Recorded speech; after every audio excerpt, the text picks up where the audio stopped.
Tadi dengan siapa Mbak datang ke sini Mbak? Oh, sama teman. Oh, sama teman. Dia nunggu di depan. Nunggu sekarang ya Mbak? Iya. Iya. Nah ini Mbak sebelumnya dari mana ini? Apa dari rumah atau dari mana?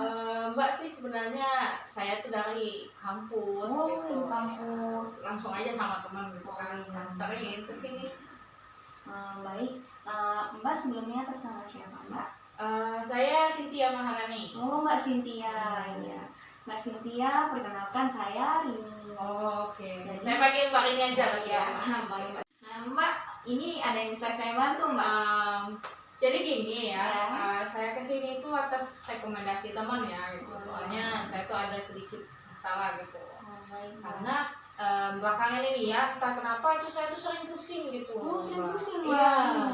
Jadi saya tuh bingung gitu, kenapa saya tuh sering pusing. Baik Mbak. Kemudian selain pusing Mbak ada keluhan lainnya nggak? Selain pusing, kecapean juga.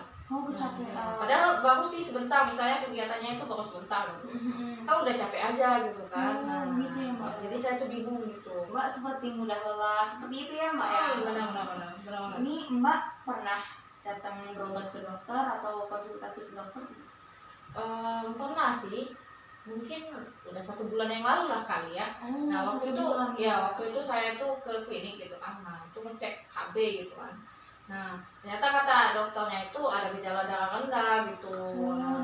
Iya, makanya jadi mungkin karena itu deh mungkin kan. Nah jadinya bisa pusing-pusing gitu. Nah mungkin sekarang juga Mbak ini dari efek dari darah rendahnya itu mungkin itu bisa jadi. Karena Mbak juga kan banyak aktivitas ya Mbak ya akhirnya. Iya benar banget. Saya tuh kan karena masih mahasiswa juga kan. Nah, organisasi ya masih aktif gitu kan. Nah, terus juga selain organisasi saya juga ada ngajar gitu. Nah, jadi udah hampir penuh lah gitu jadwal saya. Jadi agak susah istirahat. Ya, itu juga salah satu penyebabnya mungkin. Jadi sering pusing-pusing gitu dan sering kecapean. Berarti Mbak ini merasa terganggu sekali ya Mbak pastinya. Terganggu banget gitu ya, dari sekian banyak jadwal yang padat itu kita tuh harus bisa ngatur gitu kan, gimana bisa biar jalannya lancar. Nah kalau udah pusing di tengah jalan itu kan agak bahaya juga. Mbak, betul. Nah iya Mbak, mungkin kalau Mbak dari dokter itu disarankan atau diberikan tablet tambah darah gitu nggak Mbak? Oh ada kemarin. Ya, tapi sekarang udah nggak minum itu lagi sih. Nah jadi mungkin karena itu deh kali, karena obatnya udah habis gitu kan, jadi pusingnya balik lagi gitu. Iya Mbak, betulan sekali ya Mbak ya, banyak aktivitas dan obatnya juga sudah tidak ada. Nah ini Mbak mungkin Mbak bisa di sini datang ke bagian farmasinya atau beli apotik Mbak untuk tablet tambah darah ini biasanya banyak Mbak. Nah kalau tablet tambah darah itu biasanya juga aturan konsumsinya juga udah tertera di sana Mbak, jadi bisa dilihat di sana. Berarti nggak perlu resep dokter secara khusus gitu ya, tinggal lihat aja petunjuknya di sana gitu. Satu hari itu berapa pil gitu kan. Cuman bisa ditanyakan juga sih nanti ke bagian farmasi ya Mbak, ya seperti itu. Nah ini juga Mbak, kalau misalkan mengkonsumsi tablet tambah darah itu ada rekomendasi untuk minumnya tuh sebelum tidur Mbak. Oh kenapa emangnya kalau gitu? Karena itu biasanya tuh ada efek sampingnya tuh kayak merasa mual seperti itu kan, lebih nggak nyaman ya Mbak kalau kita beraktivitas merasa mual juga kan ya Mbak. Makanya itu lebih baik dikonsumsi sebelum tidur untuk meminimalisir efek samping tersebut Mbak, seperti itu. Baik, berarti nanti sebelum tidur aja berarti kita makan. Nah selain itu juga Mbak, kalau misalkan Mbak ini kan juga tadi darahnya rendah ya Mbak. Itu kalau untuk makanan pendukungnya ada nih Mbak. Apaan tuh? Kalau untuk makanannya itu bisa seperti daging-dagingan, itu yang makanan yang tinggi kandungan zat besi seperti itu Mbak. Itu dari daging-dagingan, ikan, bisa juga sayur bayam seperti itu Mbak. Itu seluruh daging gitu kan? Nggak ada spesifik daging khusus gitu yang untuk kita makan? Cuman biasanya dia banyak di daging merah seperti itu sih Mbak. Contohnya? Daging merah seperti daging sapi yang seperti itu. Daging sapi. Di hati ayam atau apa sebenarnya juga banyak sih Mbak. Oke. Soalnya sapi lumayan mahal. Jadi kita yang ayam aja kalau gitu bisa kan. Ayam bisa, di bayam juga itu bisa Mbak. Cuman lebih baik yang dari hewani Mbak, daging-dagingan seperti itu. Oke. Berarti nanti ada ayam ya? Bisa hati ayam gitu kan, ayam, ya sapi, bayam, ikan. Oke. Daging-daging seperti itulah ya Mbak ya. Baik. Kemudian Mbak, ini juga kalau misalkan mengkonsumsi makanan yang tinggi zat besi seperti itu mbak, itu ada baiknya dikurangi mbak untuk minum seperti teh atau kopi seperti itu. Emangnya kenapa itu kalau misalnya kita makan itu dibarengin sama teh atau kopi?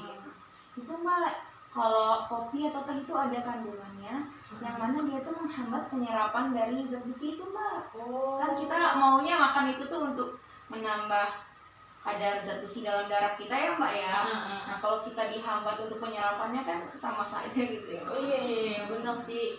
Lalu saya tuh keseringannya gitu kan makan yang daging-daging itu, minumnya minum teh gitu. Iya, Mbak. Lah pantes itu nggak jadi apa-apa itu di dalam perut ternyata. Emang enak banget ya mbak ya kalau kita lagi makan ayam seperti itu, habis itu Iya. minumnya es teh, segar sekali ya mbak ya. Benar-benar. Itu makanya. Berarti nanti diganti aja lah mungkin ya, mungkin sama banyu kayak air mineral gitu ya. Iya, air mineral, air putih. Atau bisa juga mbak ini kalau makan seperti itu dibarengi dengan makanan yang tinggi vitamin C. Oh, vitamin C. Ya, vitamin C bisa dari buah-buahan gitu mbak. Baiknya sih yang dari makanan alami seperti itu. Oke. Apa sih contohnya tuh jeruk ya? Iya, Masa ya? jeruk, iya Oke. mbak, jeruk. Jadi bisa juga minum sambil es jeruk atau ya mbak Diganti itu ya. es jeruk, Oke, air oke. putih juga baik mbak seperti Oke, itu. oke. Udah kalau gitu nanti ya diganti lah berarti pola makannya gitu. Kalau misalnya kita lagi makan daging nggak usah dibarengin sama minum teh gitu kan. Oke. Dikasih jeda waktu seperti itu mbak. Nah kalau mbak ini makan sehari-harinya biasanya yang seperti apa mbak? Kalau saya itu biasanya iya 3 kali sehari ya. Nah, tapi Hmm. waktu giliran sarapannya itu biasanya sarapan ya nggak terlalu makanan yang benar-benar ada kandungannya lah mungkin ya. Saya tuh biasanya karena anak-anak kuliah juga yang mungkin mbak. kebanyakan gitu kan makanannya mungkin makanan yang belinya di kantin gitu kan yang cepat saji gitu. Nah karena udah sarapan tuh kan pagi, biasanya kalau kuliah juga pagi gitu kan. Jadi perlu yang instan-instan gitu. Mungkin bisa mbak diperbaiki itu ya. Ya, nanti diusahakan gitu lah bangun lebih pagi mungkin memasak gitu kan buat Iya, sarapan. lebih terjamin juga ya mbak ya kalau masak sendiri. Benar banget sih. Mungkin ada lagi mbak ini yang ingin konsultasikan mbak? Kayaknya itu cukup dulu deh. Ya, jadi berarti hari ini nanti udah pulang dari sini mungkin saya bisa ke apotek tadi kan yang Iya, Mbak, disaranin betul, Mbak. untuk beli pil zat besi tadi, terus beli makanan-makanan tadi. Iya. Makasih ya Mbak kalau Ya. gitu. Kalau saya kesini lagi nggak apa-apa ya? Boleh banget mbak, saya Oke, senang oke, bisa oke, membantu oke. mbak nih. Ya baiklah. Kalau gitu saya permisi dulu ya. Baik mbak, ayo mbak, mari mbak. Ya.